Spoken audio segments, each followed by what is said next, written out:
The map of consciousness, why your emotions create your reality. Here on the screen, we have the map of consciousness, in which it shows you the different states at which certain emotional states resonate energetically, aka, what frequency is it that those emotional states are. For as he thinketh in his heart, so is he. Proverbs 23, verse 7. I love this passage because it highlights the importance of emotions creating your reality. Let us identify what it means to think. I would define it as perceiving what is happening in front of you with your mind. So, in your mind space, when you perceive reality, it's classified as thought or you thinking.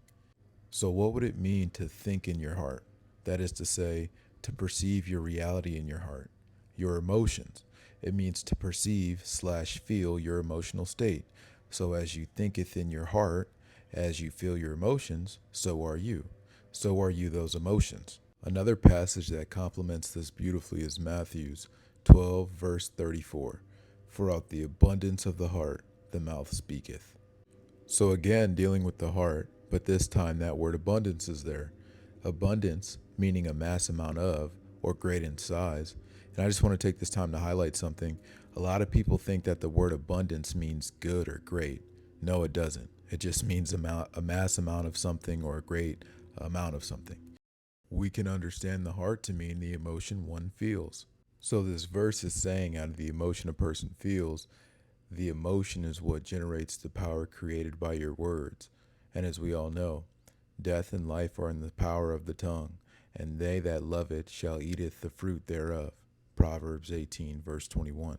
But it is not because of your spoken word. It is for the fact that the emotions you feel create the external state, i.e., your reality, for which it is that you see and observe every day, and that the spoken word is what goes into the creation of those conscious emotions. So you might ask yourself, what does this have to do with the map of consciousness? The words that you speak are the emotional states that you feel, and the emotional states that you feel set the table for what happens in your world. You see how the lowest frequencies correspond with the lowest emotional state? Apathy being 50 and shame being 20. These are the lower side of being. By being, I mean the conscious emotional state that you are in during your day-to-day activities, or just to say living life. This brings us to the chakra system. Chakra is just a Sanskrit word that means wheel.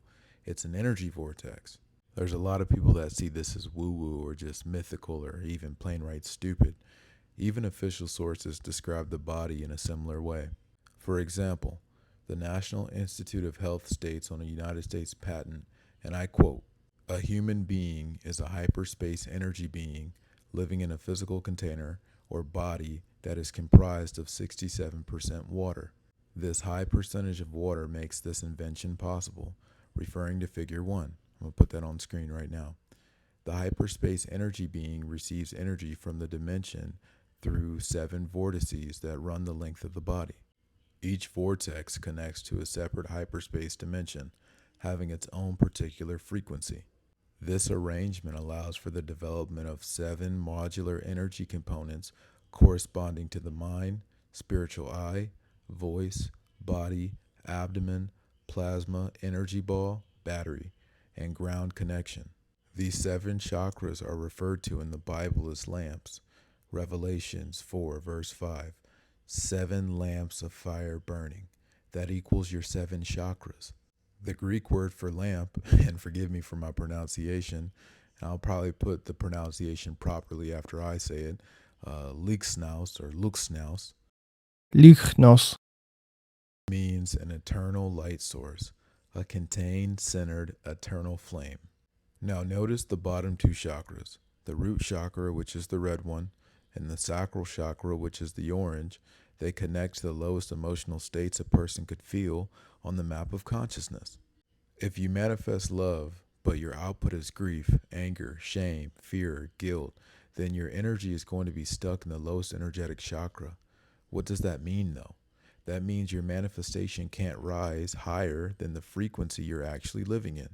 You can say love, you can visualize love, you can write love 100 times a day, but if your body is broadcasting shame, fear, guilt, grief, anger, then the signal is being generated from the root in the sacral chakra, the lowest emotional centers on the map of consciousness.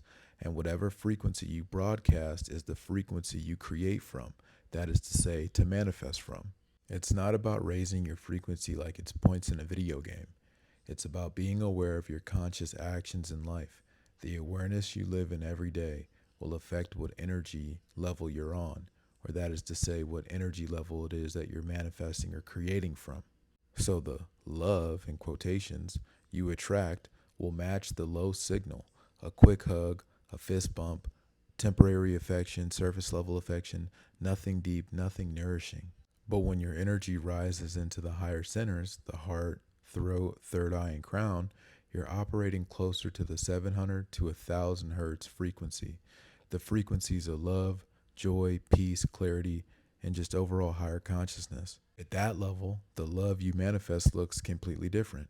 A real partner, emotional safety, devotion, affection, intimacy, connection, cuddles, sex, hugs, or I already said hugs in the other one, but you get the point.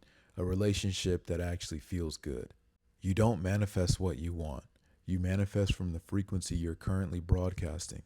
So low energy creates low versions of love, and high energies creates the love that you've been praying for, or whatever thing you're trying to manifest. That being said, it's not necessarily about your chakras, although it is to a certain degree or upon context. It's more about the resonance at what specific frequency you are resonating at. When something is said, it creates a frequency, a felt emotional state that your subconscious picks up on and attempts to mirror. The words don't just float in the air, they program your internal state. Here's an example. When I get 10 clients, I'll be good. Your conscious mind is trying to be optimistic, but your subconscious hears, I don't have 10 clients. I am not good yet. And that becomes the emotional state that you embody. Your body and your energy now align with lack and not fulfillment. And since emotion equals energy in motion, your internal frequency now begins broadcasting the very reality that you don't want, not because the world is against you, but because you're speaking in vibrations of delay and not arrival. The subconscious doesn't understand wishing or believing or hope. It only understands what is repeatedly said and felt is true, the emotional state. Words are not harmless. They cast spells upon your reality. If you want to look more into that, I would highly recommend and encourage you to look into the great vowel shift that happened to the English language. So speak from the place of it already being done. Feel it now, and your subconscious will match it. Because what you speak, you seed, and what you feel, you feed. Everything in this world is meant to keep us in the lowest energy center. It has nothing to do with what you believe. It just is the way the world works, the way that energy works. The media, education, medicine, religion, food, politics, debt, and even things like generational trauma, they all operate at low energetic frequencies.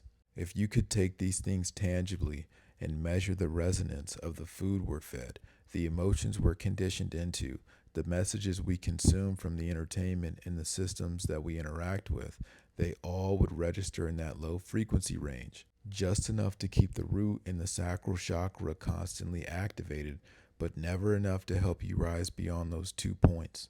And that quite literally is the point.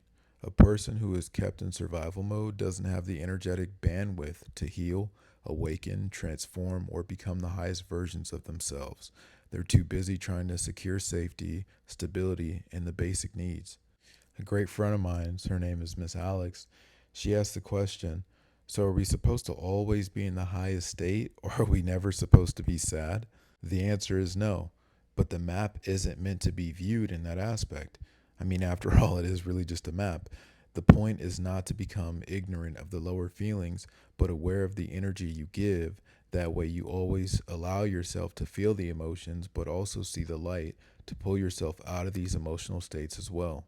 So, to wrap it up, essentially what I'm saying is the map of consciousness is just a guide for you to understand where you as a person are creating energetically and manifesting from. And so, I'll give this analogy.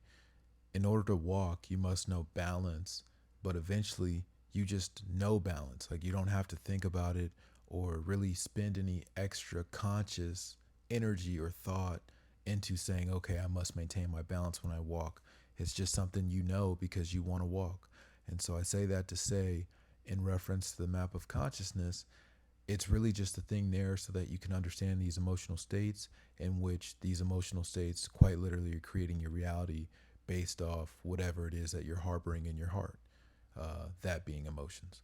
So if you like this video, like, subscribe, leave a comment. All right, peace.